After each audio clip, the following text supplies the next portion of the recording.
Whoa. Gotta do a drum lesson. All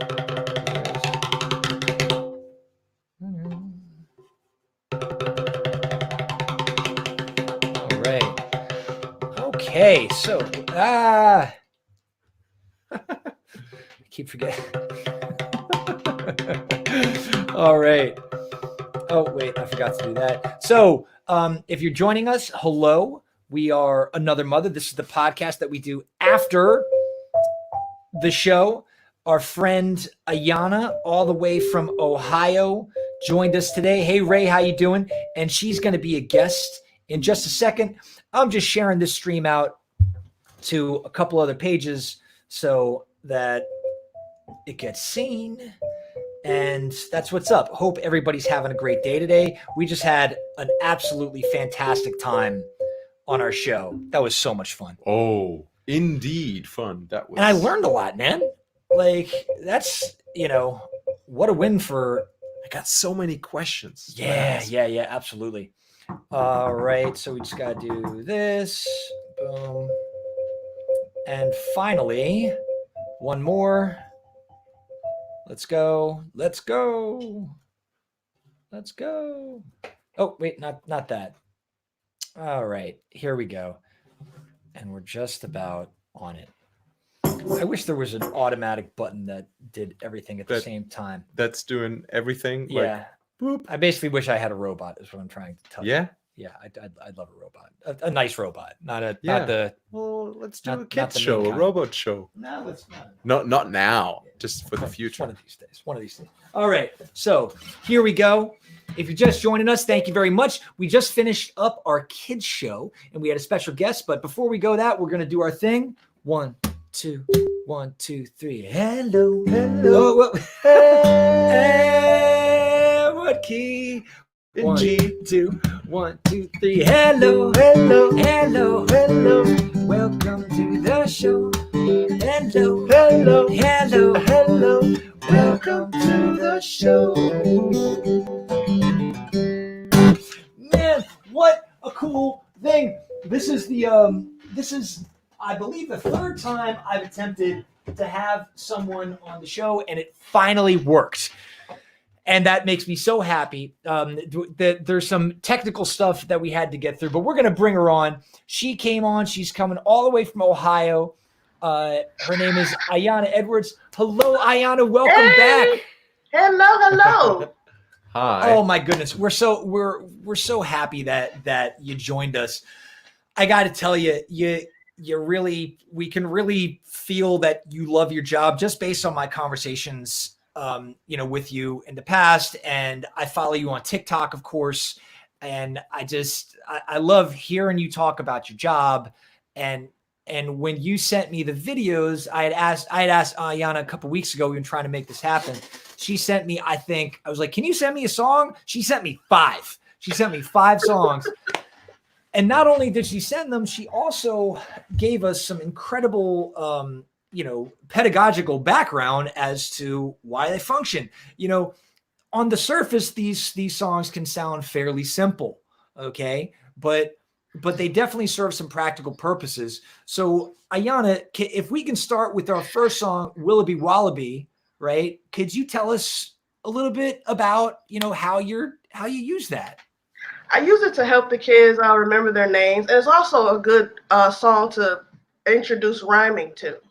So that's pretty much what I use. And plus, it's just a lot of fun. It's silly. It's just fun. It really is. It really is. You sent several songs.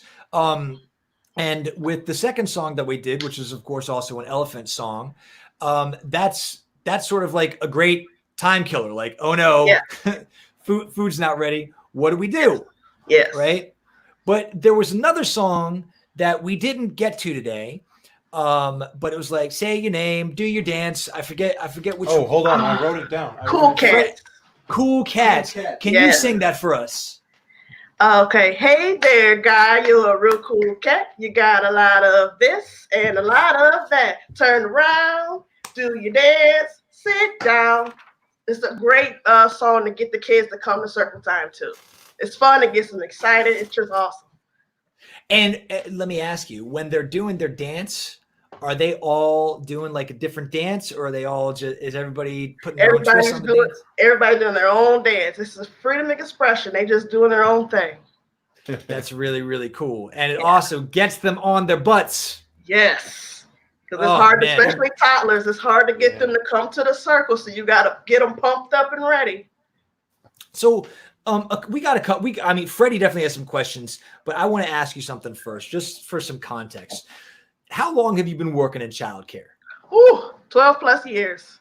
Long time. And have you always been working with the same age group? No, I work with toddlers are my main group, but I've worked with all of the age groups. Okay. Right now, I'm working with infants right now, though. Okay. So what are your youngest? My youngest right now is 3 months right now.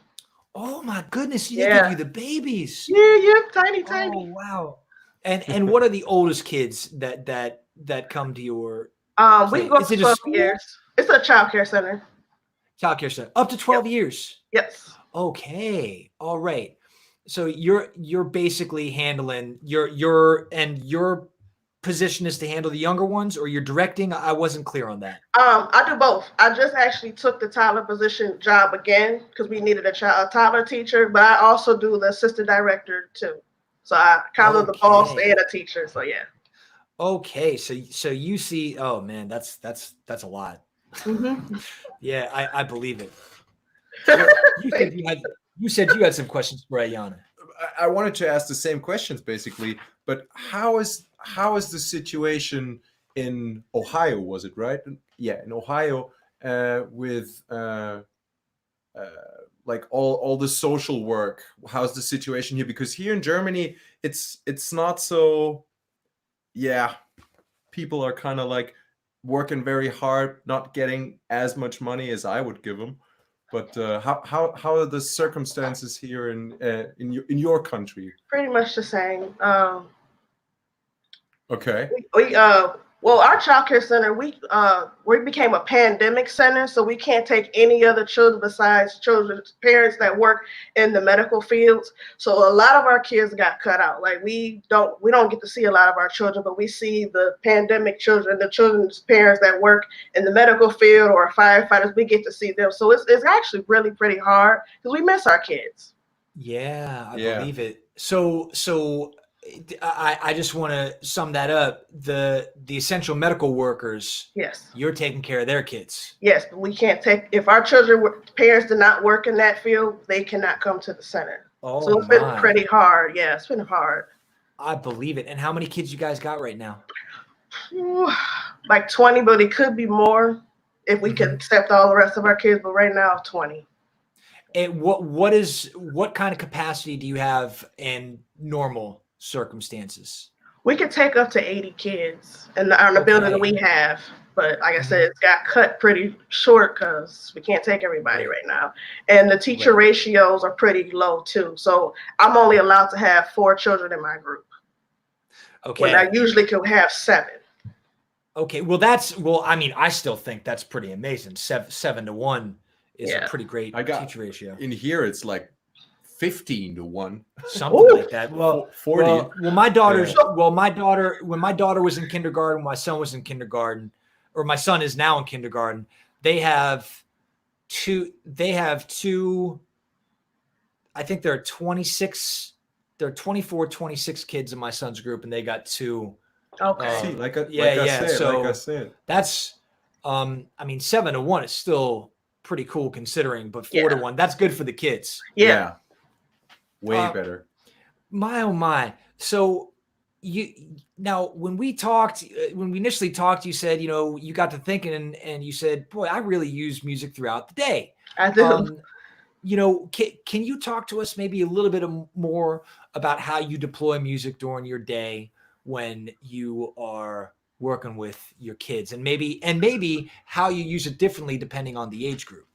Okay. So, I use music for a calming mechanism too. If the kids are kind of wound up, I might throw on some jazz or something, get them to calm down, chill out, relax. Plus, it relaxes me. Yes, very good. I also use music to cue what's going to happen next. So I'll throw on a potty song and then know, oh, it's time to go potty. So we'll throw that in there. Lunchtime song, they all love the lunchtime song. So they know it's time to go eat lunch. If they just really wound up, just really excited, I just say, you know what, forget it. We're just going to pop on some music, bust out our rattles and our scarves, and we're just going to go ahead and just go in for it. So I use it all day. Yeah. Now tell me about the scarves. How do you use the scarves? Oh, they just flap them around. I just put on, like, if we having soft music on, we'll just flow it around. And if I throw on some high upbeat music, we get to flapping them around. That's a really good way to kill some energy, especially when it's before nap time. So it's good. Okay. I really like, just listening to you describe about how and when you use the music. It's very thoughtful the way you deploy the music, because clearly it's, I mean, you're almost like the daytime DJ, but the music is depending on the situation. You might need to calm them down. Yes. You might say, all right, it's energy time. Let's burn that energy out. Yes. I think that's very, very smart.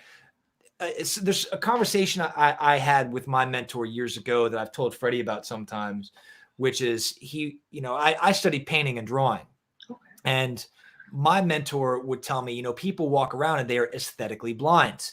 And what he meant by that is, and this is before we all had cell phones, by the way, he said they look at the ground, they're not really paying attention to the beauty around them, whether that be the way the shadows are hitting the street, the way the tree is bent in a certain way, the way the rust patterns on a certain wrought iron fence might be. You can find beauty all around you. Yes. And, I think the same might be, I don't think, I know the same is with music. If you ever gone into a store and or a restaurant and they're just blasting the music and it's like really an uncomfortable shopping or eating experience because they're simply not thinking about the environment and how the music should fit with the situation of the environment. Yeah. And you're clearly very thoughtful about that. I think that's wonderful, especially for your kids. Yes. Because if you just play, you gotta pretty much go with their mood. If they're high energy, then okay, I need to play some high energy music. But sometimes music become background noise to them, so you gotta be careful not to use it as much when it comes to kids. So. Okay. So that means when you do use it, it's a special thing and it's more effective. Yes, because I know some teachers, they might play music all day and the kids, it's just background noise. It's not meaningful to them at all. Yeah. Takes too much attention, and then and it just makes the room a lot noisier. So you can't. There's no balance. Yeah. And the room's already noisy. And the general volume just Yeah. They're shouting so they can be heard because of the music playing in the background. So it's like, okay, let's not do that. Well, there's another thing that Freddie and I talk about sometimes, which is that when people don't necessarily realize this, but when music is playing or when you go to a museum, for example, your brain is actually working. Yeah. So even if music's going on in the background, especially if it can be more of an intellectually demanding music like jazz, right? Yeah. I would say that's jazz pushes some different buttons than other music compared to just standard pop. You know what I mean? That's for sure. Right? Yeah. Like that I can see how that might make someone mentally weary. I hadn't thought about that. That's a really good point, Ayana, about not having it play all day. Yeah. That's really cool. What else do you want to ask her?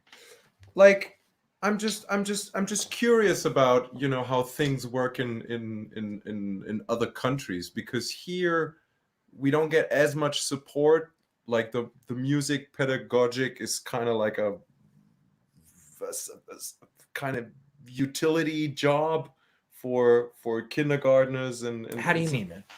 I mean we're freelancers. Oh yeah. Yeah. We're not like a school doesn't hire me as a full-time, like low chance to get a job like that. So I'm curious about how the situation with freelancing music pedagogics, how do you call it? Child music educators. Child music educators. How's the situation in America? Is it more like a musician's side job, or is it an actual job where that people are recognizing and respecting? It's kind of like a freelance job here too. A lot of Okay. our public schools, they cut music out. Kids don't even get music classes anymore. So if the school is eligible to allow a music teacher to come in, they'll do that. But you got to have the money to do that. It's just it's Okay. really sad because I was a big fan of music when I was in school. I played the Yeah. clarinet, but Oh, as I nice. went to different schools, they didn't have it for me. So Did your schools have a dedicated music program when you were in school? yes, my first high school I went to, they did, but my other one did not. What about your elementary and middle schools? Do you It's remember? I can go off what my kids tell me. They don't really. It's not really a big thing in school. They might come in with I think the piccolo, and that's about it. But it's like a real quick lesson. It's not even a. It's just a lesson. It's not even a big thing. So if the kids like it, but the teacher's like, oh no, we got to move on. Then they have to move on. It's not even. I don't like that because what if the child really wants to play the piccolo or whatever kind of instrument, and you just move on? It's not fair. But when you don't have the money to do anything, you gotta move on. Money talks. Now, Yes. now you're in Ohio. Yes. Okay, so I don't know if you know the answer to this question, but in the city that you're in, if some, are there like what kind of access if a kid wants to learn the guitar, the drums, or the clarinet, or whatever it is, what kind of access do they have to that if there's not a music program inside their school? You gotta search for it here. It's not just readily available. Or if you go to a high school, they might have a marching band you can get into maybe, but that's about it. You have to search for it. And I really wish it was more music programs because music really it helps children. It really doesn't. It just I don't know. It's inspiration to a lot of kids. Well, it's also one thing that I love so much about the arts because Freddie and I clearly that's just who we are. We like to create. And me, like I'm in a situation I like creating with a guitar. I also like creating with a pencil or a paintbrush. But with kids, I feel like it's so important because it's empowering, Yes. right? They don't have a lot of control in their lives. Yes. They don't have control about where they go, when they go there, what they wear, what they eat, right? What they listen to.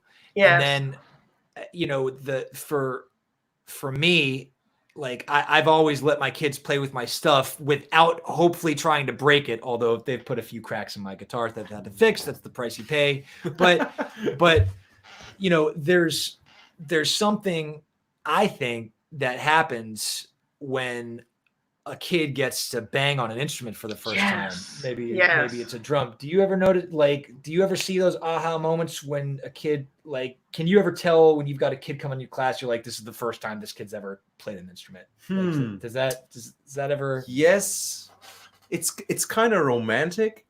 It sounds very like, wow. And it happens from time to time, but the children's motivation and it'll change very quickly. So at one day he might plays the drum and be like, yeah, that's my main instrument, and next day it's like gone. But I'm talking about that moment when they're like, oh my God, I can make that noise. Oh yeah, of course. Yes. Every time when you're the creator of something, you always be surprised and thrilled by what you just did. I love that so much. Yeah. I love that. So, it's. I mean, technically, that's the reason why all the Orff instruments were made, because children get access to it because it's scaled down. You know, a xylophone is 10 times bigger Yeah. for adults, but you know, with a tiny one like that,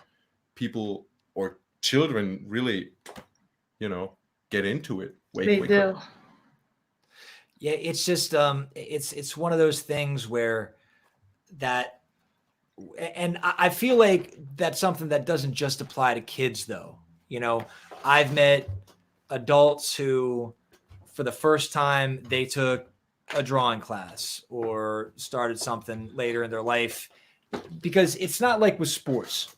Like I'm a firm believer in you can do just about anything. Like I literally believe that. The only exception would be if Freddie was like, "Guy, I want to be a professional football player." Nope, I'd be like, that train's gone. You know, I would be like, all right, you know, like, because he's a young man, he's 26. I'd be like, all right, Fred, you know, like, you know, this means you got to stop everything and have everything revolve around that. But like, I'm 39.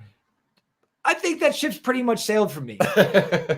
But when we talk about writing, when we talk about cooking, when we talk about, you know, any intellectual or philosophical pursuit, any creative pursuit, that's not age restricted, right? So, and there are just people who they might be coming out of situations where they need therapy, whether it's physical therapy or, you know, mental health therapy, and they get to do this and express.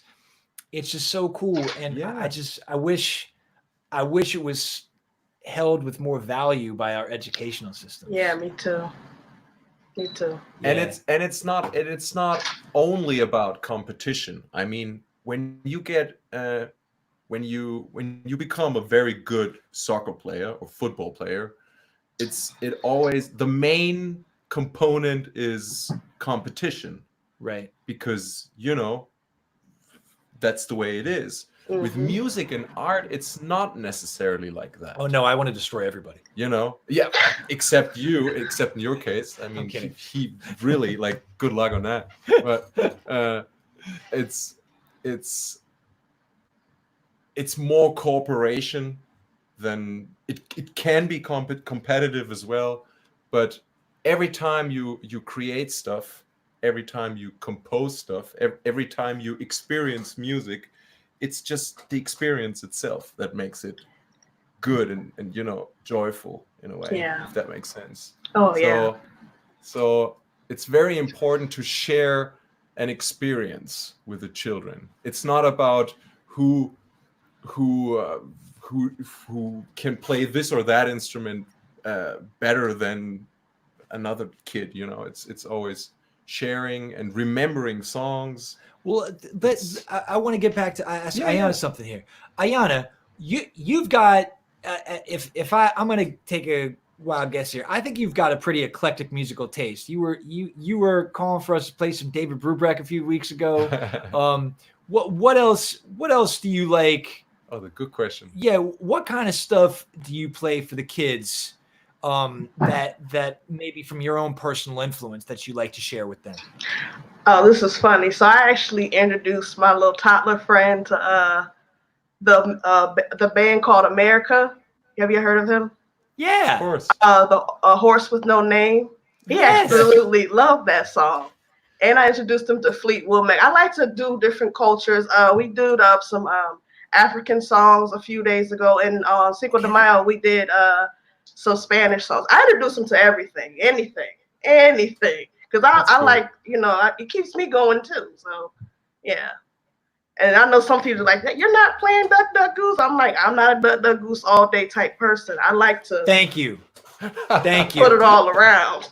We might do Duck Duck Goose for a little bit, but we're gonna put on some Fleetwood Mac in a minute. So yeah, that's really, really cool. Yeah. That's really nice. Yeah. Oh goodness. Well, listen, is there anything else, you know, if we got parents listening, things like that, is there any other advice you can offer from your perspective as someone who works in childcare regarding, like, if you could wait? Because here's the thing I think a lot of people don't understand. A lot of people don't understand that after the parents, the people who are with the kids more than anybody are teachers and childcare professionals. Yes. So you really know our kids in certain senses better than we do, because they act differently around you than they do about us. Yes. When we were having our teacher conferences for my kids, and they're like, "Oh no, she always does what we ask her to do, and she never throws fits." I was like, "Wait, who? What?" I'm like, "What are you talking about?" They listen to you, and like I felt some kind of way about it, because I found out my kids were better behaved for not strangers, but for other people than they were for us. But that makes you kind of nervous, right? Well, I came to learn that's kind of normal in a sense, because they know parents. Yeah. They know what to expect from us. They don't know exactly how far they can push their teachers, but from your perspective, if maybe there are some, I know every child is different, everything is different, but maybe there are some general principles you might offer to parents that you see on your side regularly that we don't always notice. How can we better serve our kids and better serve you from home? That's a pretty big question, but maybe a couple things come to your mind about that, because you have a lot of time with our kids and we just don't see that perspective of it. One big thing I really express to parents is to listen. Listen to your children. Listen to what they're doing. Pay attention to what they're doing. They'll show you what they need. They'll show you what they're interested in. You just got to listen and pay attention to them. That's one big factor, because I know a lot of parents, especially some that come in, they're tired from work. The kids are trying to tell them about their day. They're like, no, we got to go, honey. Listen, stop and listen. That's one big thing and just let kids express themselves.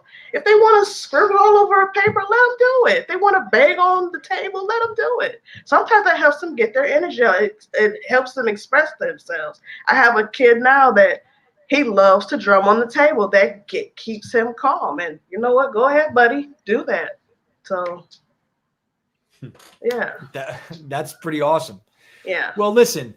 You are on Facebook, you are on Instagram, you are on TikTok, which of course you are one of my favorite TikTokers, and you got a podcast coming up, and you're going to be adding some stuff to YouTube, all under the flag of Childcare for Life. Yes. So if you see this now or in the future, please follow my friend Childcare for Life. She is so wonderful. She knows what she's at, and I really think she's going to be doing some great stuff, even greater stuff than she's already doing. So Ayana, thank you so much for joining us. Thank you. Anything you want to say before we head out of here? I'm good. Ayana, anything you want everybody to know before we get on out of here? No, I just want to thank you guys for having me on again. This is awesome. I love it. Thanks, Ayana. Absolutely. Anytime. Well, you guys have a wonderful time hanging out. Big love to your husband and to you as well. You too. All right. This is Guy Palumbo. That's Freddie Date. And of course, our guest, Ayana Edwards, Childcare for Life. We'll check you guys next time. Tomorrow, the kids show is 1 hour earlier than usual. And we'll see you then. Yeah. Okay. Peace, everybody. Bye, Ayana. Peace. Bye. See ya.